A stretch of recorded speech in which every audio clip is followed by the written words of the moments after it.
Πολλές φορές συναντάμε σε διάφορες συνταγές την πρόταση «Χρησιμοποιήστε ξύσμα από ένα ακέραιο πορτοκάλι». Πόσοι όμως αλήθεια γνωρίζουμε τι σημαίνει ακέραιο πορτοκάλι?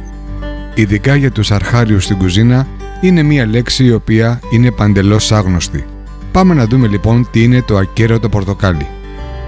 Ακέραιο είναι το πορτοκάλι που κατά τη διαδικασία καθαρισμού και συσκευασίας του δεν πέρασε από τη διαδικασία κερώματος. Αυτό δηλαδή που κάνουν οι μεγάλες βιομηχανίες είναι να βάζουν ένα είδος κεριού γύρω από κάθε πορτοκάλι, με αποτέλεσμα το κέρωμα αυτό να κλείνει τους πόρους της επιφάνειας της φλούδας του πορτοκαλιού, έτσι ώστε να παρατείνει το χρόνο ζωής του, ενώ το κάνει πιο γυαλιστερό, πιο ελκυστικό για την αγορά, αφού του δίνει πιο έντονο χρώμα και γυάλισμα.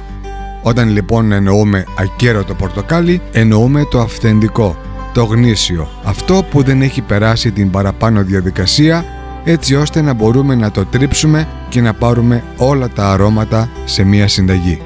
Ελπίζω να βοήθησα. Γεια και χαρά σας.